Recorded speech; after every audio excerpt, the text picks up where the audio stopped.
Olá! Agora que nós já sabemos instalar o Python, utilizar o console e a ideia é PyCharm, nós vamos efetivamente começar a estudar a linguagem. A primeira parte que nós vamos estudar são os tipos básicos embutidos. O primeiro deles será o número inteiro. Para criar um número inteiro, basta que você digite o número. Em Python, tudo é um objeto e você consegue perguntar quais são os tipos. Para perguntar o tipo, você deve utilizar a função type e passar o tipo do qual você quer perguntar. Por exemplo, passando o número 1. Veja que ao clicar em Enter, ele responde que é a class int, ou seja, o tipo inteiro. Cada tipo permite um determinado conjunto de operações. Então, operações que são possíveis com um inteiro: somar, subtrair, multiplicar e, no Python, o sinal para multiplicação é o asterisco. Dividir. E veja que, nesse caso, ele fez a chamada divisão real, ou seja, 5 dividido por 2 dá 2,5. Essa foi, inclusive, uma mudança do Python 2 para o Python 3, porque quem é leigo em programação espera que seja possível você fazer a divisão de 5 por 2.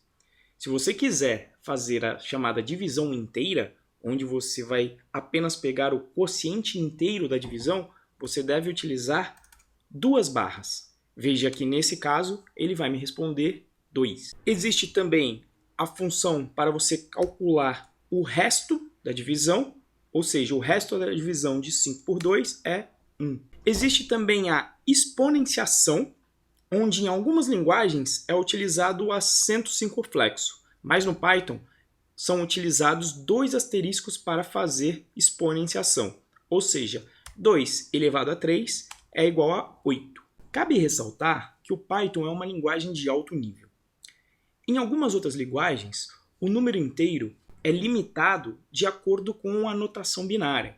Por exemplo, em Java você tem o maior inteiro, que é o long, representado por 64 bits. Nesse mundo, um bit é separado para o sinal e os demais 63 são utilizados para representar o número.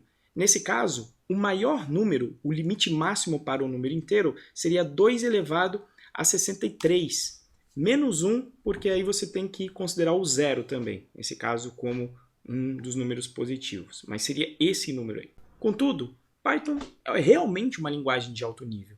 Então, se você tentar utilizar um número que seja ainda maior que os 64 bits, veja, 2 elevado a 1000, você vai ter um número imenso. Desde que caiba na sua memória a representação, o Python vai tomar conta para você por baixo dos panos, de forma que você não vai precisar trabalhar aí com um estouro de números, que é muito comum em outras linguagens. Por fim, eu gostaria de mostrar para você o Zen do Python, que é basicamente um conjunto de princípios que regem o design da linguagem. Bonito é melhor que feio, explícito é melhor que implícito, simples é melhor que complexo, complexo é melhor que complicado, plano é melhor que aninhado, espaço é melhor que denso, legibilidade conta, e esse daqui é o importante que eu vou mostrar para vocês.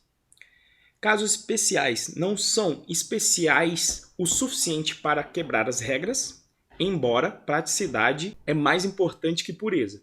Erros não devem nunca passar silenciosamente, a não ser que explicitamente silenciados. Em face de ambiguidade, recuse-se à tentação de adivinhar.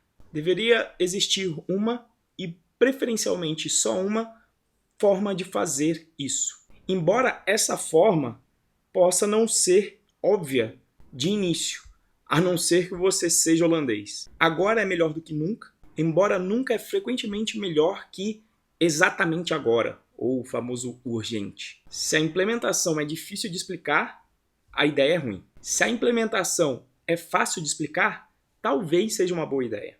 Namespaces, ou espaço de nomes, é uma grande ideia. Vamos fazer mais deles. Mas pegando especificamente ali em um dos princípios que é muito importante no Python, que é o legibilidade conta. No Python 3 foi criada uma forma de você conseguir expressar os números de uma maneira mais legível.